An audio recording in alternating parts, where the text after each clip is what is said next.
Welcome back to Southpaw TV. I told y'all 100 million times that Chicago ain't no boxing city. There is nothing boxing about the city of Chicago. And Chicago does not love the sport of boxing. I think tonight proved that. Because I'm really like that. First and foremost, shout out to Mr. Regis Prograis. At 36 years old, the man was on the verge of retirement until he ran into Jojo Diaz, aka Mr. Snapchat. Right before the fight, Regis Prograis said that if he don't beat Jojo Diaz, he's gonna retire from the sport of boxing. Thank God that did not happen, but I must say, this had to be the most exciting fight I've seen in 2025 so far. In the very first round, Jojo Diaz lands a beautiful overhand left, hurting Mr. Regis Prograis. Regis Prograis was dazed and confused. The man held on for his life, and Jojo Diaz was taken off on the man early on in the fight. I thought Regis was done in the very first round. The man was dazed and confused. Jojo Diaz was taken off on the man. But Regis Prograis kept it together, thank God. Regis locked in and started working off that jab. Beautiful jab for Mr. Regis Prograis. But everybody take a look at Jojo Diaz.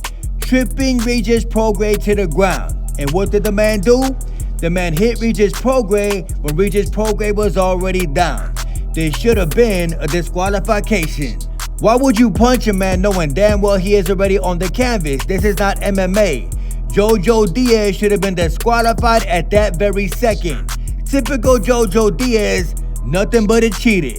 Regis got up and the man got busy. The man got angry. He started working that jab, catching Jojo Diaz with right hooks. The man is a southpaw and he fought Jojo Diaz the entire time. I have to say, this had to be the fight of the year for me.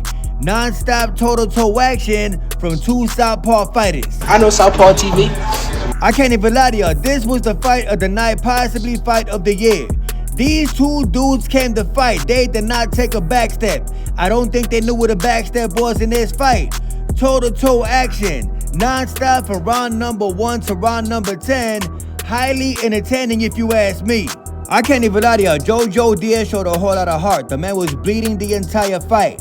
Jojo Diaz's left eyeball was bleeding the entire fight, but you could never tell by the way the man was fighting. Jojo Diaz stood toe-to-toe with Regis Prograis, banging it out to the end. Respect to Jojo Diaz for that. But at the end of the fight, I feel like the right fighter definitely won the fight. Regis Prograis dominated Jojo Diaz. Jojo did not have an answer once the man was bleeding all over the damn ring. Respect to Regis Prograis at 36 years old, the man still got it. Y'all some bitches, dawg. The Haney some bitches. After the fight, Regis Prograis said he want to fight Devin Haney again. I do not know how that fight will go. Devin is now at 147, but let's see what happens. Respect to Regis Prograis, the man could definitely still fight. Y'all some bitches, dawg. And I told you what I think about Chicago boxing. Chicago boxing is trash. I don't give a damn what y'all talking about. There will never be a great fighter. Out the city of Chicago, I stand on what I say. But Kennith Sims thought it was a good idea to come out with G Herbo as if G Herbo was gonna save the day. Fun fact, G Herbo cannot fight for Kennith Sims. With your goof eye. Those of y'all who ever boxed in the city of Chicago, y'all already know who this dude is right here. In my opinion, the man who ruined Chicago boxing.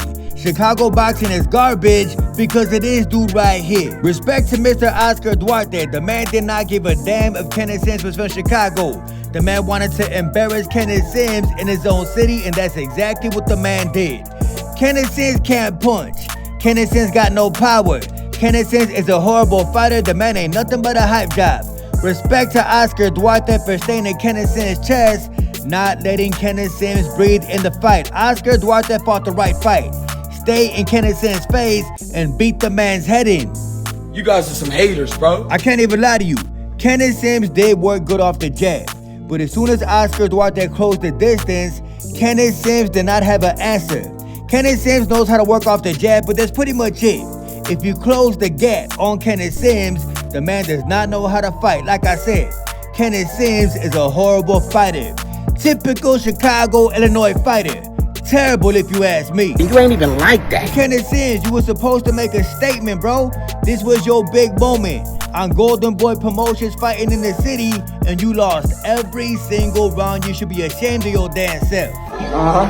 Say I'm a goofy. I'm a goofy. I love being a goofy. I love being a goofy. Kenneth Sims is a terrible fighter.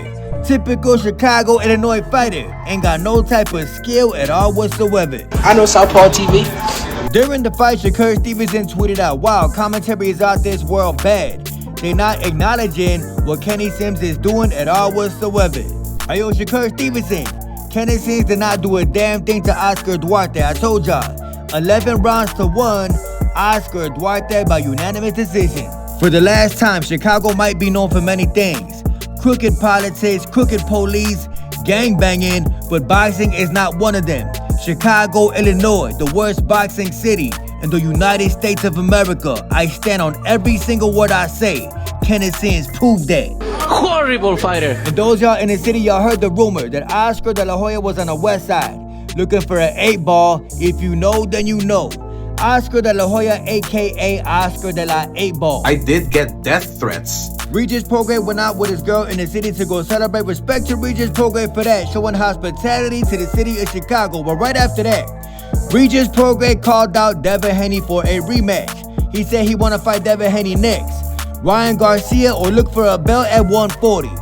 Devin Haney immediately turned down the rematch. The man said no on Twitter. Typical Devin Haney, duck and fight. Wallahi, I promise you. I believe since Devin Haney ducked the fight, Regis Prograis should be looking to fight Mr. Rayo Valenzuela. Speaking of Rayo Valenzuela, during the fights, the man turned on his camera and started shadow boxing in front of a mirror. Why was Rayo Valenzuela recording himself shadow boxing in front of the mirror? I really could not tell you. But I think I want to see Regis Prograis versus Rayo Valenzuela next. And last but not least, in the United States of America, I got a right to my opinion. We got the freedom of speech, freedom of press. In my personal opinion, this man is the worst thing to ever happen in the city of Chicago in terms of boxing. This dude never threw a punch a day in his life, but he act like he threw a punch a day in his life. Hey, yo, Kenneth Sims, you from Inglewood, bro. This dude knows nothing about Inglewood. This man does not give a damn about you, but I bet you he want to cut it that check. The worst thing to ever happen in Chicago boxing. I stand on what I say. With your shout out to my boy Southpaw. Man, Southpaw TV keep it trill, man, for real. I respect somebody, man, that had their own opinion. Had their own opinion.